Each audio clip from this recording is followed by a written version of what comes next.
ओम शांति।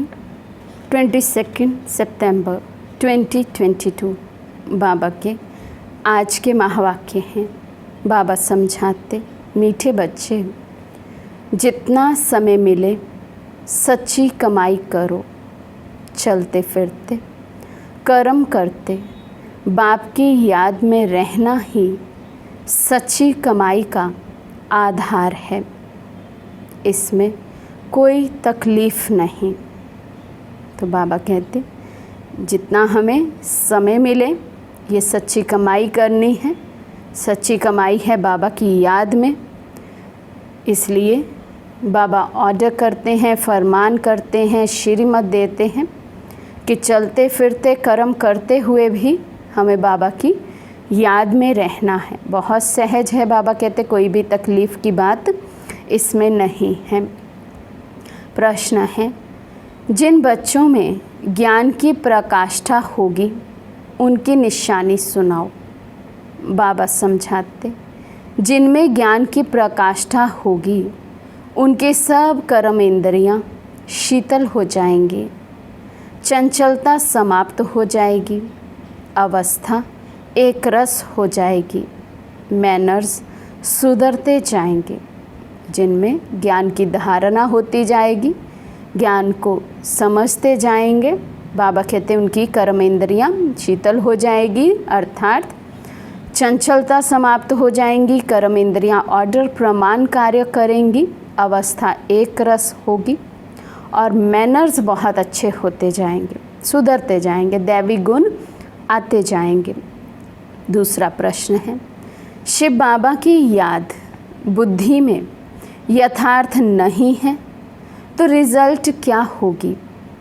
बाबा समझाते, कोई ना कोई विक्रम ज़रूर होगा। बुद्धि इतना भी काम नहीं करेगी कि हमारे द्वारा कोई विक्रम हो रहा है। बाप का फरमान ना मानने के कारण धोखा खाते रहेंगे। बाबा कहते शिव बाबा की याद नहीं है, उसका रिज़ल्ट क्या होगा, माया के घेरे में कब आ जाएंगे पता ही नहीं चलेगा। विक्रम करती रहेगी आत्मा, लेकिन आत्मा को रियलाइजेशन नहीं होगी कि मेरे द्वारा भी कोई विक्रम हो रहा है, मैं भी कुछ गलत कर्म कर रहा हूँ, श्रीमत के विरुद्ध कर्म कर रहा हूँ।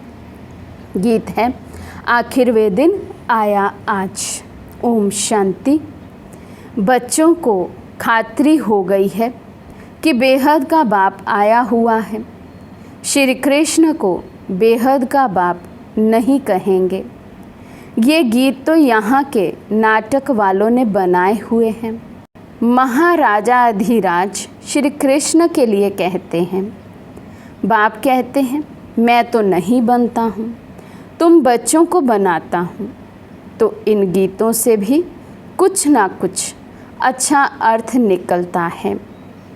बेहद का बाप गरीब निवाज ज़रूर है। जिस भारत को साहूकार बनाते हैं वे भारत अब गरीब बन गया है। भारत में ही उनका जन्म होता है और कहीं उनका जन्म गाया हुआ नहीं है।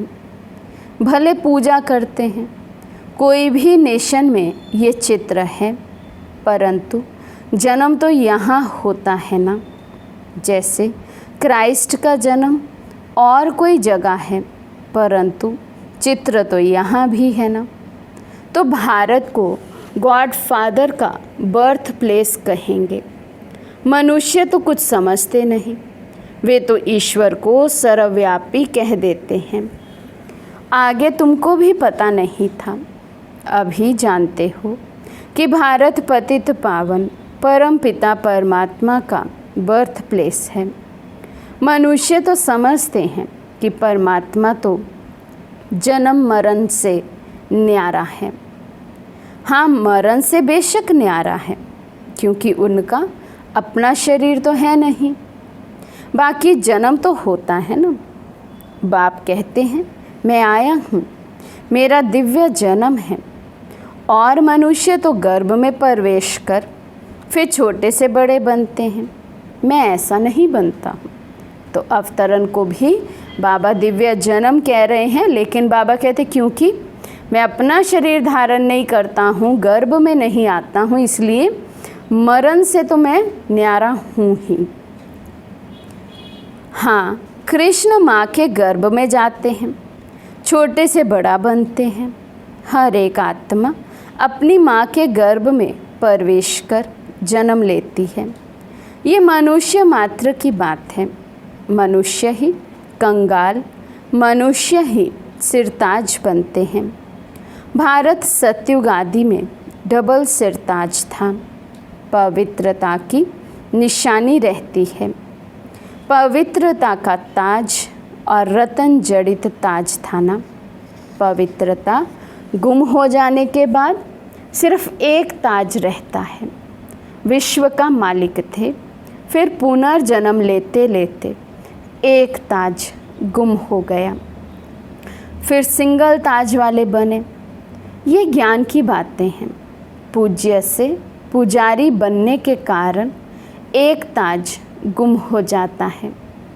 राजाएं पतित होते आए हैं और जो पावन राजाएं सूर्यवंशी, चंद्रवंशी पास्ट हो गए हैं, उनके चित्रों की पूजा करते आए हैं। जो पवित्र पूज्य थे वही फिर पुजारी बने हैं। उनको ही 84 जन्म भोगने पड़ते हैं।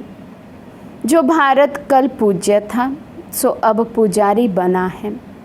फिर पुजारी गरीब से पूज्य साहूकार बनना है। अब तो कितना गरीब है। कहाँ हेवन के महल थे, मंदिर के ऊपर भी कितने हीरे जवाहरात जड़े हुए थे, तो वे अपना महल तो और ही अच्छा बनाते होंगे ना। अभी तो कितना गरीब है। गरीब से साहूकार अभी तुम फिर बनते हो। पुरुषार्थ तो तुम बच्चों को करना है ना। बाबा तो आकर केवल नॉलेज देते हैं, युक्ति बताते हैं, तरीका बताते हैं कैसे हम कंगाल से धनवान बन सकते हैं, तमो प्रधान से सतो प्रधान बन सकते हैं। लेकिन बाबा कहते करना तो हम बच्चों को ही है। युक्तियाँ रोज़ बतलाते हैं। जितना टाइम फुर्सत मिले ये याद की कमाई करनी है। ऐसे बहुत काम होते हैं जिनमें बुद्धि नहीं लगानी होती, कोई में बुद्धि लगानी पड़ती है। तो जब फुर्सत मिले घूमने फिरने जाते हो तो बाप की याद में रहो। बहुत से रूटीन के हमारे ऐसे काम होते हैं जिसमें हमें दिमाग लगाने की अर्थात बुद्धि लगाने की ज़रूरत नहीं है। वो इतना रूटीन में हो चुके हैं कि हाथ पाँव उस कर्म के अकॉर्डिंग ऑटोमेटिकली काम करते हैं। तो बाबा कहते हैं उस समय क्या करो, मन और बुद्धि तो खाली है, उस समय उसको बाबा की याद में बिजी कर दो। तो जब फुर्सत मिलती है घूमने फिरने जाते हो तो बाप की याद में रहो। ये कमाई बहुत करनी है, ये है सच्ची कमाई। बाकी तो वे है अल्पकाल के लिए झूठी कमाई। ये शिक्षा तुम बच्चों को अभी ही मिलती है। तुम जानते हो कि हमको बेहद के बाप से बेहद का वर्षा लेना है। इसमें कोई भी तकलीफ़ नहीं है। घर बार भी नहीं छुड़ाते हैं, सिर्फ कहते हैं बच्चे विकार में नहीं जाना है। इस पर ही अक्सर करके झगड़ा चलता है। और सत्संगों में ऐसे झगड़े थोड़े ही होते हैं। वहाँ तो जो सुनाया वे सत सत कहकर चले जाते हैं। झगड़ा यहाँ होता है। इस रुद्र ज्ञान यज्ञ में असुरों के विघ्न ज़रूर पड़ेंगे। अबलाओं पर अत्याचार होते हैं, जैसे द्रौपदी को भी दिखाते हैं। पुकारा है कि बाबा हमें बचाओ, ये नग्न करते हैं। बाप की तो शिक्षा है कि कभी भी पतित नहीं होना है। जब एक रस अवस्था हो जाए तब ये कर्मेंद्रियां शीतल हो, तब तक कोई ना कोई चंचलता चलती रहेगी। जब तक ज्ञान की प्रकाष्ठा हो, बुद्धि में ये ख्याल रहे कि हमको कंपेनियन हो रहना है। विलायत में बहुत बूढ़े वानप्रस्थी होते हैं, समझते हैं पिछाड़ी में कौन मालिक बनेंगे। बाल बच्चे तो है नहीं, इसलिए पिछाड़ी में कंपेनियन बना लेते हैं, फिर भी कुछ उनको देकर चले जाते हैं। तुम लोग तो अखबारें पढ़ते नहीं हो, अखबारों में समाचार बहुत आते हैं। तुम बच्चों को कोई वे पढ़ना नहीं है। बाप तो कहते हैं कि कुछ भी नहीं पढ़े हो तो अच्छा है, जो कुछ भी पढ़े हो वे भूल जाओ। हमको बाप ऐसा पढ़ाते हैं जो हम सच्ची कमाई कर विश्व के मालिक बन जाते हैं। बाप कहते हैं, hear no evil, see no evil, talk no evil, think no evil. ये तुम्हारे लिए है। अभी तुम बच्चे मंदिर लायक बन रहे हो। तुमको ज्ञान सागर बाप मिला है तो उनका ही सुनना पड़े। दूसरे की तुमको क्या सुनने की दरकार है? बाबा कहते दूसरा तो कोई कुछ सुनाएगा तो क्या, व्यर्थ ही व्यर्थ सुनाएगा। इसलिए क्या करना, केवल और केवल बाबा से ही सुनना है। मनुष्य टीचर के पास, गुरु के पास जाते हैं तो गुरु कभी ऐसे कहते हैं क्या कि काम विकार में नहीं जाओ? वे तो पावन बनने की शिक्षा देते नहीं। कोई को वैराग्य आता है तो वे घर बार छोड़ भाग जाते हैं। बाप जो शिव आचार्य हैं, वे ज्ञान का कलश तुम माताओं के सिर पर रखते हैं। बाकी इस पतित दुनिया में लक्ष्मी कहाँ से आई? लक्ष्मी नारायण तो सतयुग में होते हैं। अभी शिव बाबा इन द्वारा बैठ समझाते हैं। शिव आचार्य वाच ब्रह्मा मुख से, तुम बरोबर स्वर्ग के द्वार खोलते हो तो ज़रूर तुम ही लायक बनेंगे। स्वर्ग का द्वार खोलते हो तो गोया स्वर्गवासी बनने का पुरुषार्थ करते हो। तुम्हारा पुरुषार्थ ही है नरकवासी मनुष्य को स्वर्गवासी बनाना। बाप भी ये सेवा करते हैं ना, पतित से पावन बनाना। तुम्हारा भी यही धंधा है जो बाप का धंधा है। आत्माओं को स्वर्गवासी बनाओ। स्वर्ग की चाहना तो सब रखते हैं ना। कोई मरता है तो कहते हैं फलाना स्वर्ग पधारा। उनसे पूछना चाहिए कि जब वे स्वर्ग में गया तो फिर नरक में बुलाकर ब्राह्मण आदि क्यों खिलाते हो? फिर तो ये अज्ञान अंधियारा हुआ। तुम यहाँ से सूक्ष्म वतन में ले जाकर खिलाते हो, क्योंकि तुम जानते हो ये पवित्र भोजन है। वे जो मर जाते हैं उनको पवित्र भोजन थोड़े ही मिलेगा। लिखते हैं बाबा फलाने का भोग लगाओ तो उनको पवित्र भोजन मिले। गाया हुआ है, देवताएं भी ब्रह्मा भोजन को पसंद करते हैं। बरोबर तुम्हारी महफिल सूक्ष्म वतन में लगती है। ऐसे नहीं कि ध्यान कोई अच्छा है, नहीं, योग को ध्यान नहीं कहा जाता और ध्यान को योग नहीं कहा जाता। बाप कहते हैं मेरे साथ बुद्धि योग लगाओ तो विक्रम विनाश होंगे। वैकुंठ में जाकर रास विलास करते हैं। वे कोई कमाई नहीं है, मुरली तो सुन नहीं सकते। ये भोग आदि तो एक रस्म रिवाज है, ड्रामा अनुसार। मनुष्यों की रस्म रिवाज और संगम योगी ब्राह्मणों की रस्म रिवाज में रात दिन का फर्क है। यहाँ से जाकर सूक्ष्म वतन में खिलाते हैं। इन बातों को जब तक नए समझे नहीं तब तक संशय उठता है। हम कहेंगे ड्रामा अनुसार इनकी तकदीर में नहीं है, तो संशय पड़ा और चला गया। फिक्र की बात नहीं, इनकी तकदीर में नहीं था। पहली बात भूल जाते हैं कि हमको बाप से वर्षा लेना है। कोई बात में संशय बुद्धि बन पड़ते हैं। अरे हमारा काम है वर्षे से, हम पढ़ाई फिर क्यों छोड़ें? मुरली तो सुनना है ना। निराकार बाप तुमको डायरेक्शन कैसे सुनाएंगे? उनको मुख तो ज़रूर चाहिए। ब्रह्मा मुख से अथवा ब्रह्मा कुमार कुमारियों से सुनना है। कोई बाहर में दूर चले जाते हैं, मुरली भी नहीं मिल सकती है, तो बाप कहते हैं कोई हर्जा नहीं है, तुम याद में रहो और स्वदर्शन चक्र फिर आते रहो। ये बाप की श्रीमत मिली हुई है, कहाँ भी हो तुम लड़ाई के मैदान में हो। बाप मिलिट्री वालों को भी समझाते हैं कि तुमको वे सर्विस तो करनी है, ये तो तुम्हारा धंधा है, शहर की संभाल करनी है, तुम पगार खाते हो, एग्रीमेंट की हुई है तो संभाल भी करनी है। बुद्धि में लक्ष्य तो बैठा हुआ है, बेहद का बाप, स्वर्ग का रचयिता। वे कहते बच्चे तुम मेरी याद में रहो तो विक्रम विनाश होंगे। शिव बाबा की याद में रहकर खाओ तो कोई ऐसी चीज़ होगी वे पवित्र हो जाएगी। जितना हो सके परहेज़ भी रखनी है। लाचारी हालत में बाबा को याद करके खाओ, इसमें ही मेहनत है। ज्ञान को युद्ध नहीं कहा जाता, याद में ही युद्ध होता है। याद से ही विक्रम विनाश होंगे, माया का थप्पड़ नहीं लगेगा, देह अभिमानी नहीं बनेंगे। तुम अपने को आत्मा समझो।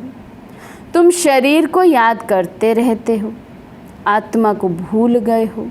इसलिए पूछा जाता है आत्मा का बाप कौन है, उनको जानते हो? उनका नाम, रूप, देश, काल लिखो। उनमें भी वैरायटी लिखते हैं। कोई लिखते आत्मा का बाप हनुमान है, कोई क्या लिखते, कितना अज्ञान है। तो फिर समझाया जाता है आत्मा तो है निराकार, तुम्हारा गुरु तो साकार है, निराकार का बाप साकार कैसे होगा। समझाने की प्रैक्टिस पर सारा मदार है और साथ में मैनर्स भी अच्छे चाहिए। बहुत अच्छे अच्छे बोलने वाले हैं, दूसरों को तीर अच्छा लग जाता है, खुद में मैनर्स ना होने कारण उन्नति नहीं होती। याद बहुत अच्छी चाहिए। कोई तो ज्ञान बहुत अच्छा सुनाते हैं, योग कुछ भी नहीं। ऐसे नहीं कि योग बिगर ज्ञान की धारणा नहीं हो सकती है, धारणा तो हो जाती है। समझो किसी को हिस्ट्री ज्योग्राफी सुनाते, वे तो झट बुद्धि में बैठ जाएगा, बाप की याद का कुछ भी बुद्धि में नहीं होगा। मांस मदिरा भी खाते होंगे, ये तो एक कहानी है, वे याद पढ़ना तो सहज है। हिस्ट्री ज्योग्राफी बुद्धि में आ जाती है, याद की बात ही नहीं, पवित्रता की भी बात नहीं। ऐसे भी बहुत हैं। शिव बाबा को याद नहीं करते तो विक्रम विनाश होते नहीं, और ही जास्ती विक्रम करते रहते हैं। इतना भी बुद्धि काम नहीं करती कि ये विक्रम है। फरमान ना मानना ये तो बड़ा पाप है। शिव बाबा का फरमान है ना, ये करो। उनका फरमान नहीं मानेंगे तो बड़ा धोखा खाएंगे। बाकी हिस्ट्री ज्योग्राफी सुनाना तो बड़ा सहज है। बाबा ने समझाया है, तुम स्कूलों में भी जाकर समझा सकते हो। ये तुम हद की हिस्ट्री ज्योग्राफी पढ़ते हो, बेहद की तो तुम पढ़ते नहीं हो। लक्ष्मी नारायण का राज्य बताओ कहाँ गया? सूर्यवंशी चंद्रवंशी डायनेस्टी जो चली वे फिर कहाँ गई? उन्हों का राज्य किसने छीना, किसने चढ़ाई की? तुम बच्चे ही जानते हो कि ये चक्र कैसे फिरता है। ये किसी को भी समझाओ तो 7 रोज़ में बुद्धि में आ जाएगा, परंतु मैनर्स नहीं। ऐसे नहीं कि विकार में जाने से हिस्ट्री ज्योग्राफी को भूल जाएंगे। सारी बात योग की मुख्य है। योग में ही माया धोखा देती है। तुमको सर्वगुण संपन्न यहाँ ही बनना है। कई प्रतिज्ञा करके भी फिर ठहर नहीं सकते। माया बड़ी प्रबल है। बाप को पूरा याद नहीं करते हैं तो विकर्म विनाश नहीं होते हैं और ही डबल विकर्म करते रहते हैं। उनको पता भी नहीं पड़ता और कहने से भी समझ नहीं सकते। तुम बच्चे जानते हो कि बाप गरीब नवाज रहम दिल है। हम बच्चों को खास और सबको आम समझाते रहते हैं। खास हम सुख धाम में जाते हैं और आम मुक्ति धाम में जाते हैं। सतयुग में बरोबर इन लक्ष्मी नारायण का ही राज्य था। फिर चंद्रवंशी, उनके बाद इस्लामी, बौद्धी आदि आए हैं। तो वे आदि सनातन धर्म गुम हो गया है। बड़ का झाड़ कलकत्ते में जाकर देखो, फाउंडेशन है नहीं, सारा झाड़ खड़ा है। ये भी ऐसे है। अब फिर से स्थापना हो रही है। अच्छा, मीठे मीठे सिके लदे बच्चों प्रति माता पिता बाप दादा का याद प्यार और गुड मॉर्निंग। रूहानी बाप की रूहानी बच्चों को नमस्ते। हम रूहानी बच्चों की रूहानी बाप दादा को दिल व जान सिक व प्रेम से नमस्ते नमस्ते नमस्ते जी। हम रूहानी बच्चों की रूहानी बाप दादा को दिल व जान सिक व प्रेम से नमस्ते नमस्ते नमस्ते जी। धारणा के लिए मुख्य सार। फर्स्ट पॉइंट, किसी भी बात में संशय उठाकर पढ़ाई नहीं छोड़नी है। बाप और वर्षे को याद करना है। सेकंड पॉइंट, एक बाप से ही सुनना है, बाकी जो पढ़ा है सब भूल जाना है। Hear no evil, see no evil, talk no evil, think no evil. आज का वरदान है, बाप की छत्र छाया के नीचे रहे, माया की छाया से बचने वाले सदा खुश और बेफिक्र भव। बाप की छत्र छाया के नीचे रहें, माया की छाया से बचने वाले सदा खुश और बेफिक्र भव। माया की छाया से बचने का साधन है बाप की छत्र छाया। छत्र छाया में रहना अर्थात खुश रहना। सब फिक्र बाप को दे दिए। जिनकी खुशी गुम होती है, कमज़ोर हो जाते हैं, उन पर माया की छाया का प्रभाव पड़ जाता है, क्योंकि कमज़ोरी माया का आह्वान करती है। अगर स्वप्न में भी माया की छाया पड़ गई तो परेशान होते रहेंगे, युद्ध करनी पड़ेगी। इसलिए सदा बाप की छत्र छाया में रहो। याद ही छत्र छाया है। आज का स्लोगन है, जिनका मुरली से प्यार है वही मास्टर मुरलीधर है। जिनका मुरली से प्यार है वही मास्टर मुरलीधर है। अच्छा, ओम शांति।